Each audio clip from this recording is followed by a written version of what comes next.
are from New York City Guitar School, and here is the author himself, Lenny. Hi, Lenny. How you doing? Hey, Dan. How are you? I'm doing great. Congratulations on this book. It is awesome, and anybody who's watching this video, go to nycguitarschool.com for your free download of the first lesson.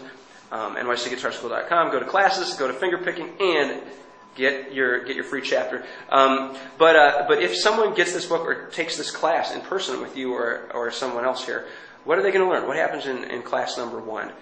Class 1, we get you started with basic introductory techniques, and then we get you started right away with an arpeggio like this.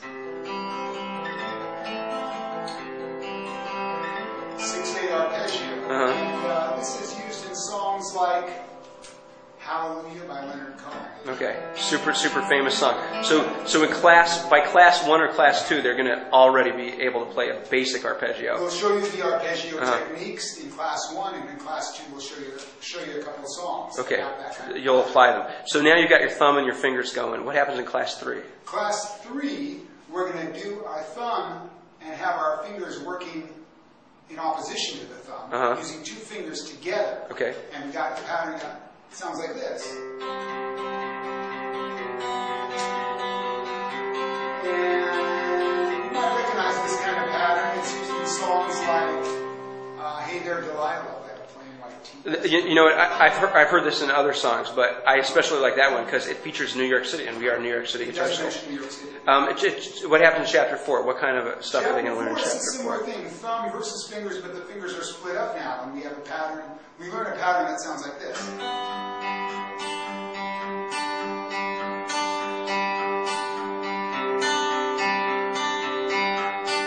Kind of a white stripey thing going on there. A white stripe song. An example of a song that uses a pattern like that is the white stripe song. I Can Tell That We Are Ready. Okay.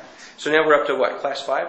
We are up to class 5. What happens in class 5? In class 5, what happens in class 5? In class 5, we are going to do another arpeggio, a 6/8 arpeggio, but we're going to add a note. And we're going to do this pattern. And this song will probably sound familiar to you. All right, so you've added a finger, you got the thumb, you have 3 fingers going, and that, of course, is House of the Rising Sun. I recognize that immediately. All right, so they're getting really adept at arpeggios now. What happens in class 6? Class 6, we learn 2 different techniques. One is the technique of pinching. That's where you use a thumb and a finger simultaneously. And here's a pattern we're going to learn.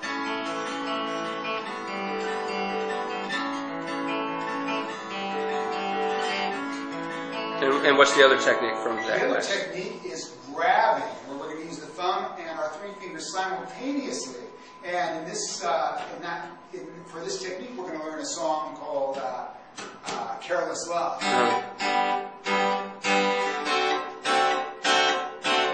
Make the guitar sound like a piano. That's one of those old blues tunes.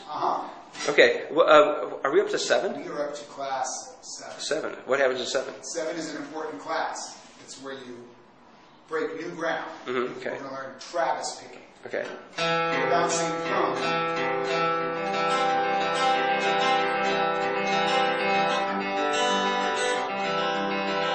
So this would be, I mean, this is the classic American folk fingerpicking style, right? It's used for a lot of different things. For instance, you might, it's used in songs like Landslide, for instance. And I immediately think of Bob Dylan when I hear that technique. Okay, how about class 8? Class 8, we're going to learn another Travis pattern, which I call reverse Travis. Instead of like this, it's going to go. And then we're going to add an alternating bass. This is used for a lot of different songs.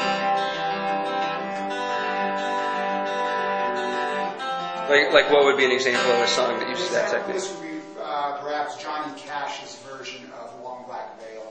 All right. Class. How about class 9? Class 9, we add a pinch to our Travis pattern. All right. Travis pinching. A little pinch of pinch. Okay. And well, that's used in songs like Dust in the Wind. And on to class 10. Class 10, we put it all together, where we use a number of different techniques. And then a complex Travis pattern.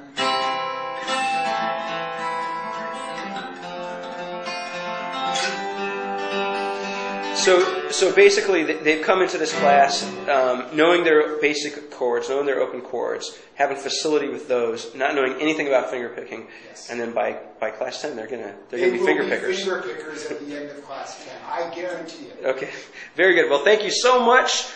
This is Lenny. Thank you, Lenny, and this is the book.